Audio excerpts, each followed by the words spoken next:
Good morning বন্ধুরা। এই আজকে একটু চিকেন বানাবো, ঠিক আছে?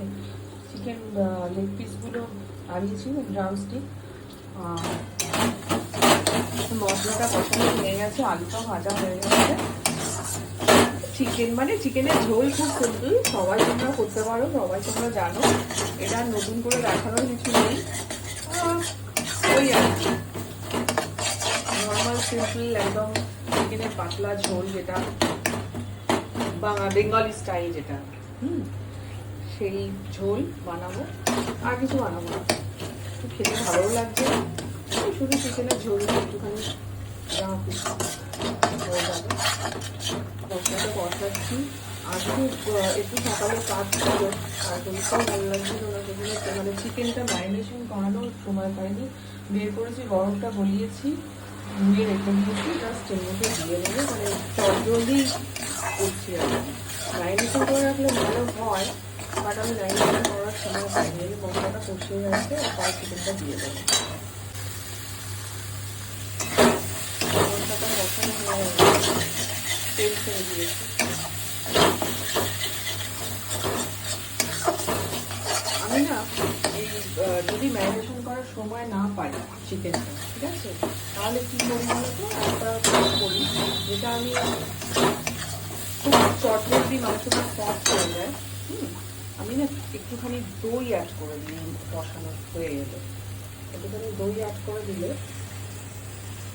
কি হয়, অল্প সামান্য দই অ্যাড করে দিলাম, তাহলে কি হয়, যখন তোমার এই চিকেনটা দিয়ে দেবো, এটা খুব তাড়াতাড়ি সফট করে দেয় চিকেনটাকে। এবার আমি চিকেনগুলো দিয়ে দিচ্ছি, মানে ধরো ম্যারিনেশন করার সময় পাই, তাড়াতাড়ি রান্না করতে হবে, তো সেই সময় কি করি আমি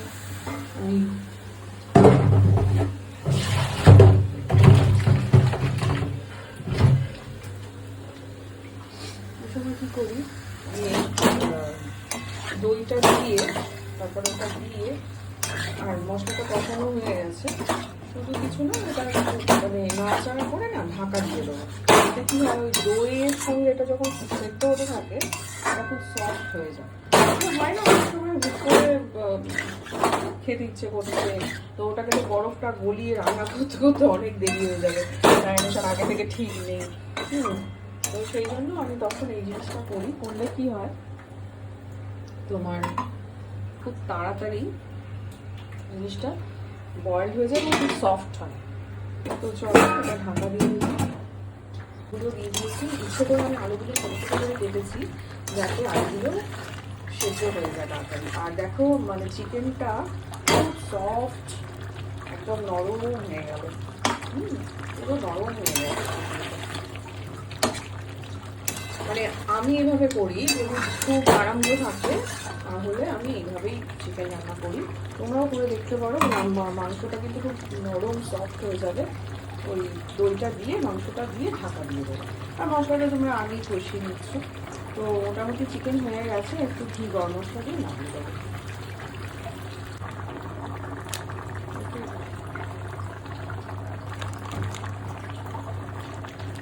একটু গরম মশলা ছড়িয়ে দিলাম, আর একটু ঘি দিয়ে দেবো।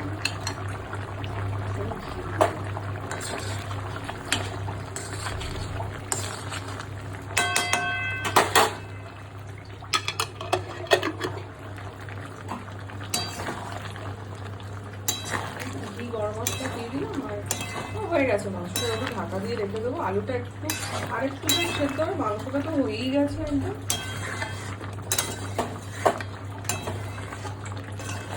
দেখো মাংস সব ফুলে ফুলে নরম হয়ে গেছে, এমনি লেগ পিস তোমার সবই নরম হয়ে যায়, ফুলে গেছে,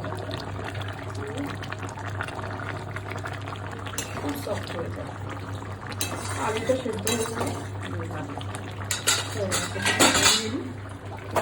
চলো চিকেন কমপ্লিট।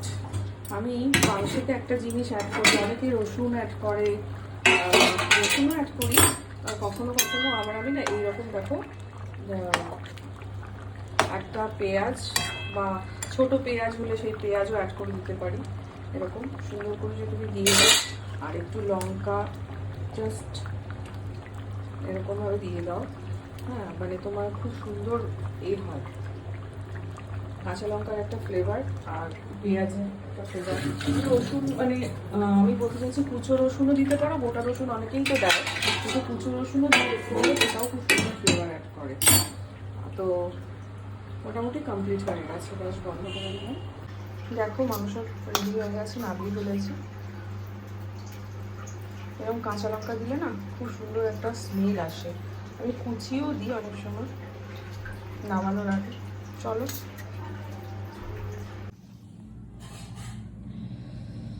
ভাত নিয়ে বসে গেছি।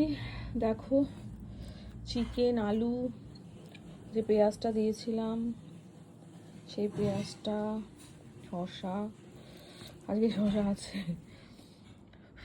কি গরম, খেতে পাচ্ছি না। দেখো মাংসটা একটু নরম হয়েছে, ফুলে যাচ্ছে, খুব নরম। আর এত গরম, একদম খেতে পারি না, একটু স্যালাডই খেয়ে যাচ্ছে তেমন থেকে।